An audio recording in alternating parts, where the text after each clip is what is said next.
नमस्कार, स्वागत है आपका कैपिटल टीवी में। कोरोना वायरस के नए ओमिक्रॉन वेरिएंट ने पूरी दुनिया को चिंता में डाल रखा है। डब्ल्यूएचओ ने एक बयान में कहा है कि ओमिक्रॉन वेरिएंट का खतरा अभी भी बहुत ज्यादा है। डब्ल्यूएचओ की ये प्रतिक्रिया पिछले सप्ताह वैश्विक स्तर पर कोविड-19 के 11% मामले बढ़ने के बाद आई है। भारत में भी ओमिक्रॉन इन्फेक्शन के मामले बढ़कर 781 पहुंच गए हैं। वहीं कई शहरों में पाबंदी लगा दी गई है और आगे कई शहरों में लगने की आशंका है। इस रिपोर्ट को देखिए।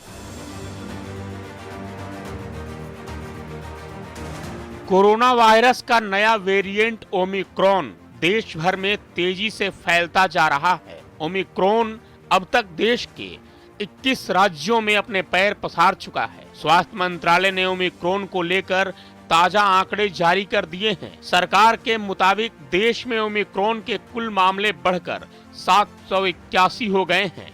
हालांकि इनमें से 241 मरीज ठीक भी हो चुके हैं। ओमिक्रॉन के नए मरीज मिलने के बाद दिल्ली में संक्रमितों की संख्या सबसे ज्यादा हो गई है। दिल्ली में ओमिक्रॉन के कुल मामले बढ़कर 238 हो गए हैं।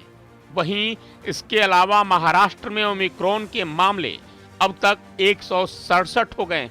राजधानी दिल्ली में ओमिक्रॉन के 57 मरीज ठीक भी हुए हैं, जबकि महाराष्ट्र में 72 लोग इससे रिकवर कर चुके हैं। दिल्ली और महाराष्ट्र के अलावा ओमिक्रॉन के अन्य 19 राज्यों में भी मामले सामने आ चुके हैं। ओमिक्रॉन के गुजरात में 73, केरल में 65, तेलंगाना में 62, राजस्थान में 46, कर्नाटक और तमिलनाडु में 34, हरियाणा में 12, पश्चिम बंगाल में 11, एमपी में 9, उड़ीसा में 8, आंध्र प्रदेश में 6, उत्तराखंड में 4, चंडीगढ़ और जम्मू कश्मीर में 3, यूपी में 2 और गोवा, हिमाचल प्रदेश, लद्दाख और मणिपुर में 1 मामले सामने आए हैं।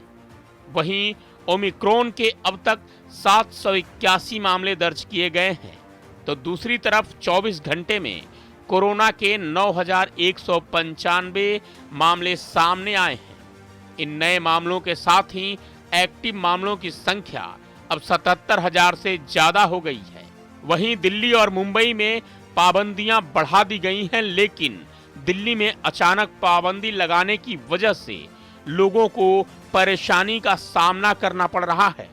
जब दिल्ली में मामले 1-2 आ रहे थे, तब तो सीएम केजरीवाल चुनाव में व्यस्त थे, लेकिन जब मामले ज्यादा दर्ज होने लगे तो सीएम केजरीवाल को अचानक पाबंदियों का ख्याल आया और उन्होंने मेट्रो में 50%, मॉल में 50% ऐसी पाबंदियां लगाकर लोगों की परेशानी बढ़ा दी। अब लोग यही कहते नजर आ रहे हैं कि जब मामले कम थे तब तो ध्यान नहीं था, अब अचानक से पाबंदी लगा दी गई, जो परेशानी का सबब बन रहा है। मेट्रो में भीड़ जुट रही है, जिससे लोगों को खासा परेशानी झेलनी पड़ रही है।